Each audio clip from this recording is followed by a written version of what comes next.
Jai Hind everyone, welcome back to the channel of Race IS YouTube. I hope you all are doing well. और आज यहाँ पे discuss करेंगे एक बहुत ही ज्यादा burning issue, that is trade deficit. आप पिछले 2 साल से मार्क कर रहे हैं कि भारत में ट्रेड डेफिसिट जो है it has been increasing increasing and increasing. इस पर्टिकुलर पर्सपेक्टिव में हम ट्रेड डेफिसिट की भी बात करते हैं, साथ ही साथ बहुत सारे अलग अलग टर्म्स का हम यूज करते हैं, जैसे कि इंपोर्ट हो गया, एक्सपोर्ट हो गया, साथ ही साथ we also use the term CAD भी यूज करते हैं। क्या है ये CAD is current account deficit. तो आज हम देखेंगे कि न्यूज में ये क्यों बना हुआ है। हाल फिलहाल में न्यूज ये आ रही है कि फिस्कल ईयर 2025, आप जानते हैं फिस्कल ईयर कब से स्टार्ट होता है? फिस्कल ईयर स्टार्ट होता है अप्रैल से, ठीक है। तो फिस्कल ईयर 25 के Q1 की बात कर रहे हैं, यानी स्टार्टिंग के 3 महीने की बात कर रहे हैं कि हमारे भारत में फिस्कल ईयर 2025 क्वार्टर नंबर 1, ये पहले क्वार्टर में क्या देखने के लिए मिला है कि हमारा करंट अकाउंट डेफिसिट जो है 7.9 बिलियन डॉलर से हम देखते हैं कि राइज कर रहा है। So what is the reason behind it, what all are the factors, क्या फैक्टर्स है, ये है क्या ट्रेड डेफिसिट, बेसिकली हम ये आज के लेक्चर में देखेंगे। So without wasting any further time let us jump into the topic and let us discuss कि what actually are the updates. अब आप देखिए अपडेट्स में आपको बता रहा है कि करंट अकाउंट डेफिसिट जो है वो एक बेसिकली भारत में या फिर किसी भी कंट्री का एक major, see we have to understand, first of all let us understand कि ट्रेड डेफिसिट जो है वो होती क्या है। तो ट्रेड डेफिसिट में कुछ नहीं है, it's just a play of import and export. यानी कि आप इमेजिन करिए एक कंट्री है, let's change the colour of the pen. आप इमेजिन करिए कि ये एक कंट्री है एक्स, ठीक है, और ये है भारत। तो हम देखते हैं कि भारत ने क्या किया कि एक्स कंट्री जो भी है, एक्स वाई जी कोई भी कंट्री है, एक्स कंट्री से कोई सामान मंगवाया, गुड्स, ठीक है, I am talking about goods, आप ध्यान दीजिए, ठीक है। तो अगर इंडिया ने एक्स कंट्री से गुड्स मंगवाया और उसके बदले में इंडिया ने इन्हें पे किया, सपोज कर लेते हैं कि इसका जो पेमेंट था समवेयर अराउंड, इसका पेमेंट था 49 बिलियन डॉलर, ठीक है, 49 बिलियन डॉलर इसका पेमेंट हुआ पूरा। देन व्हाट हैपेंस, अब अगेन ये सेम एक्स कंट्री जो है अब इंडिया से कुछ सामान खरीदती है, ठीक है, क्या खरीद रही है? इंडिया से सामान खरीद रही है, गुड्स खरीद रही है, ठीक है। अब जो पैसा ये इंडिया को बदले में देते हैं, हम एक तरीके से देख लेते हैं, वो टोटल मान लीजिए 9 बिलियन डॉलर्स हुआ, ठीक है, ये इनका ये पूरा का पूरा पैसा हो गया एक एग्जाम्पल के तौर पे। तो आप देख रहे हैं कि इन दोनों, ये जो ट्रेड इन दोनों का चल रहा है, इसमें फायदे में कौन है? Who is in the plus point? Of course ये जो कंट्री एक्स है वो। क्यों? क्योंकि एक्स कंट्री जो है आयात और निर्यात में आप देखिए बहुत ज्यादा इसमें डिफरेंसेस आपको नहीं दिखाई देंगे। एक्स कंट्री में इंपोर्ट ज्यादा नहीं है, एक्सपोर्ट ज्यादा है। इंपोर्ट जब ज्यादा होगा तो इन्हें पैसे देने पड़ेंगे, एक्सपोर्ट जब बेसिकली ज्यादा होगा तो इनको पैसे मिलेंगे। तो आप देखते हैं it is all a factor of import cost और एक्सपोर्ट कॉस्ट। यानी कि भारत का अगर आप नेट प्रॉफिट देखिए, यहाँ पे 49 बिलियन में कोई सामान खरीद रहा है और यहाँ पे जो सामान बेच रहा है वो केवल 9 बिलियन में। तो यानी इससे क्या पता चलता है कि हम बहुत ज्यादा निर्भर हैं, बहुत ज्यादा डिपेंडेंट हैं इंपोर्ट पे, हम इंपोर्ट बहुत ज्यादा कर रहे हैं। अच्छा, दूसरी चीज यहाँ पे करेंसी की एक बात आ जाती है। करेंसी क्या है?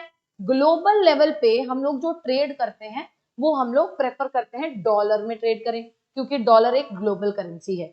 Now in that regard dollar में कन्वर्जन एक बहुत बड़ा मुद्दा हम ट्रेड डेफिसिट में सामने आता है।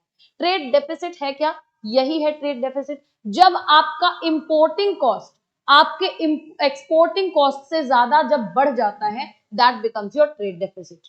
और ट्रेड डेफिसिट में भी आप देख रहे हैं एक फैक्टर है करेंसी की, यानी कि कंट्रीज प्रेफर करती हैं कि हम डॉलर्स में ट्रेड करें। अगर आप एक्सपोर्ट करके पेमेंट करते जा रहे हैं, ठीक है, सॉरी, इंपोर्ट करके पेमेंट करते जा रहे हैं, और जो आपका एक्सपोर्ट हो रहा है जिसके बदले में आपको पेमेंट मिल रही है वो अगर कम है, तो यानी कि आपका ये जो डॉलर करेंसी है इसका भी जो फ्लो है वो भी हिंडर होगा। यानी कि इंडिया अगर एक्स से इंडिया ने सामान खरीदा तो इंडिया के पास जो करेंसी है उस करेंसी को इंडिया ने डॉलर में तब्दील किया, उसमें बदला और तब जाकर के पेमेंट किया।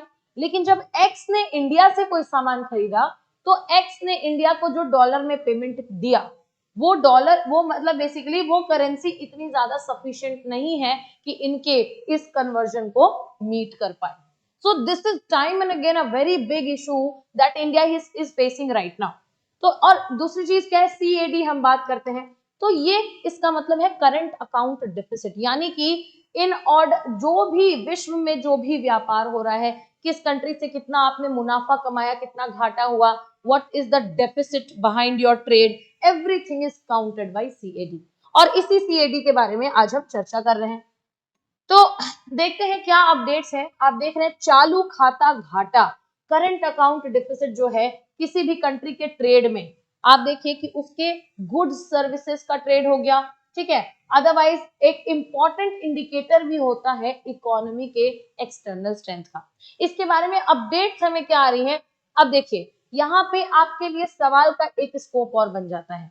मैंने आपको बताया कि एक्स कंट्री ने इंडिया नाम की कंट्री जो है, ये दोनों कंट्रीज आपस में ट्रेड कर रही हैं और ट्रेड किस चीज का कर रही हैं, गुड्स का कर रही हैं।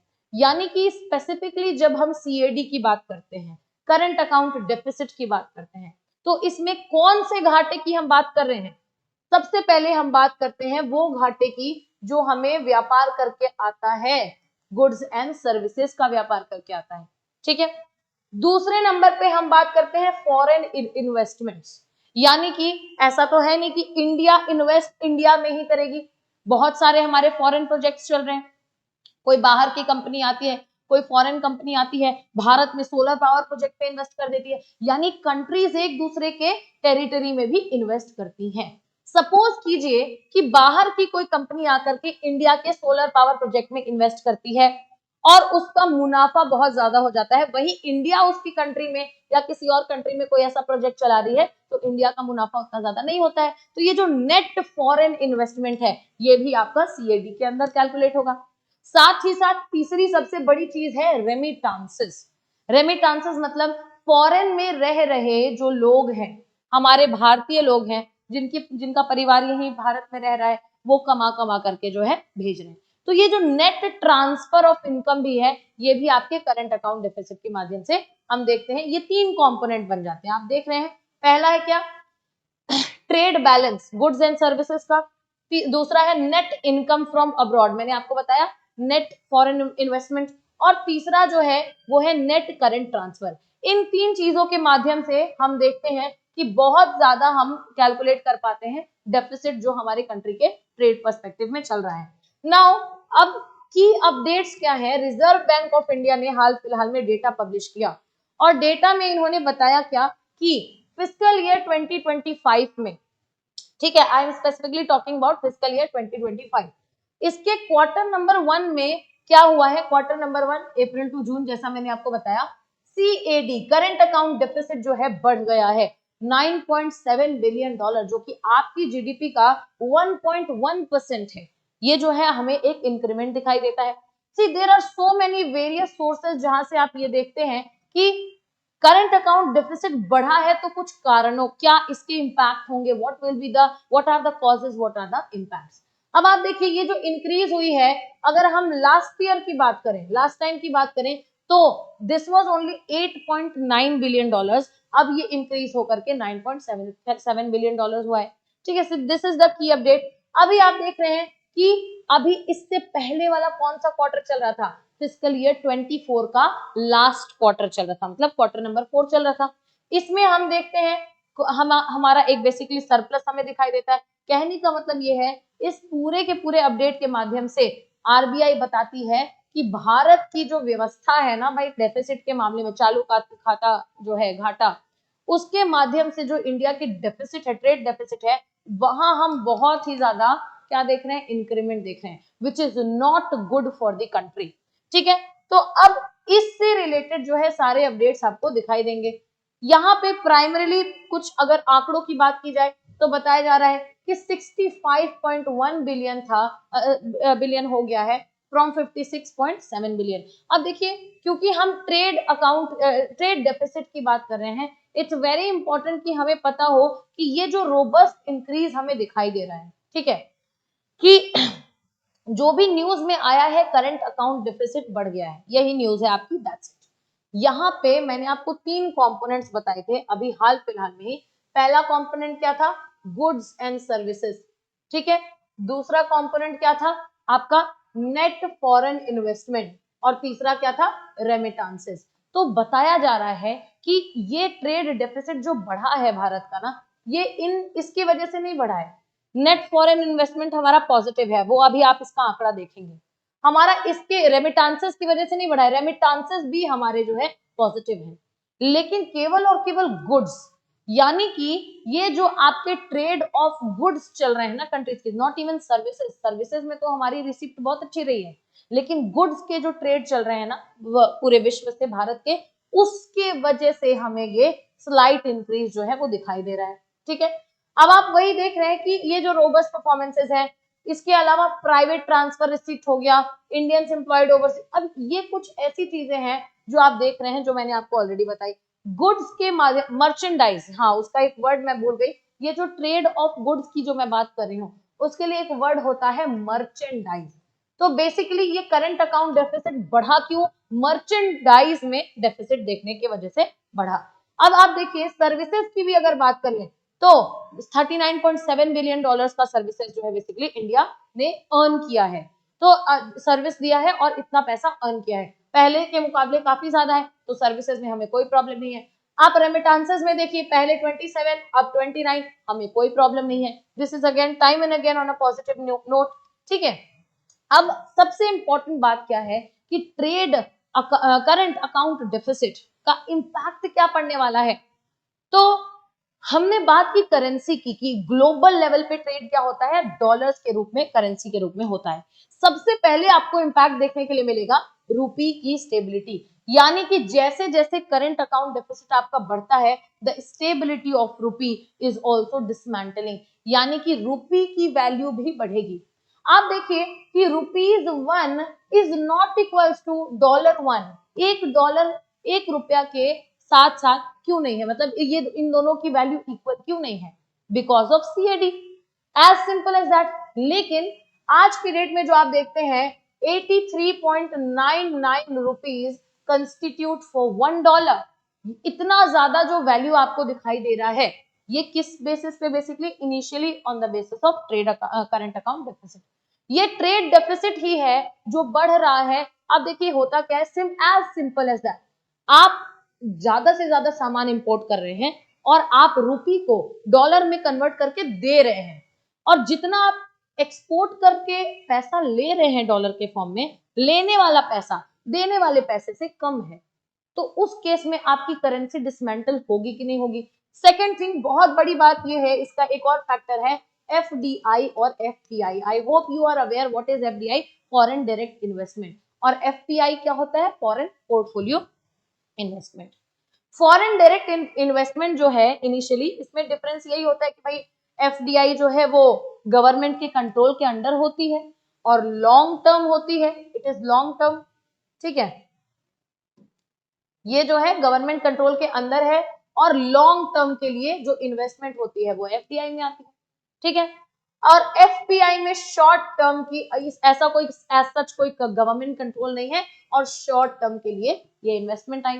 तो अब आप देखिए कि भारत का, चलिए ठीक है, मर्चेंडाइज हिला हुआ है, ठीक है, मर्चेंडाइज में प्रॉब्लम आ रही है, लेकिन अगर भारत की एफडीआई और एफपीआई बरकरार है, मतलब अगर चल रही है, कंटिन्यूअस है, फॉरेन डायरेक्ट इन्वेस्टमेंट, फॉरेन से लोग आकर के भारत में इन्वेस्ट करें, चाहे लॉन्ग टर्म के लिए करें चाहे शॉर्ट टर्म के लिए करें, मुनाफा कमा रहे हैं, हमें सर्विसेज गुड जो जो कुछ भी ये एफडीआई और एफपीआई में चल रहा है, एज लॉन्ग एज एफडीआई और एफपीआई हमारा ठीक ठाक चलता है, तो it acts as a cushion, ये कुशन का काम करता है, यानी कि शॉक एब्जॉर्बर का काम करता है। इनिशियली इसमें क्या देखते हैं हम कि एक जो शॉक लगा है हमारी इकोनॉमी को ट्रेड डेफिसिट बढ़ने से, उसको एब्जॉर्ब करने का काम करता है, उसको क्या करता है, मैनेज करने का काम करता है एफडीआई और एफपीआई। तो टाइम एंड अगेन आप देख रहे हैं foreign portfolio investment, foreign direct investment, तो ये भी बहुत ज्यादा इंपॉर्टेंट इम्पैक्ट हो जाते हैं। कुछ और इम्पैक्ट आपके हैं कि फॉरेन एक्सचेंज रिजर्व्स में आपको देखने को मिलता है कि भारी तरीके से इसमें आपको डिफरेंसेस देखने को मिल जाते हैं। जैसे इंडिया का फॉरेक्स रिजर्व जो है इंक्रीज होता हुआ नजर आता है 5.2 billion in Q1 of financial year 2025, यानी कि ये मतलब एक ये जो आंकड़ा आपको देखने के लिए मिल रहा है, ये एक 5.2 बिलियन का जो आंकड़ा है, ये स्लाइटली अगर आप पहले से कंपेयर करें तो this is a lowered data, मतलब ये थोड़ा सा कम होता हुआ हमें दिखाई दे रहा है। अब यहाँ पे आप करेंसी रिलेट कर लीजिए, एफडीआई और एफपीआई के ट्रेंड्स को रिलेट कर लीजिए, चाहे आप debt flows and investors confidence. अब आप देखिए, सिंपल सी बात है कि इंडिया में डेट फ्लो भी एक तरीके का इस ऐसे केसेस में बून और बेन आप जब देखने जाएंगे तो बेन के रूप में डेट फ्लो भी काम करेगा।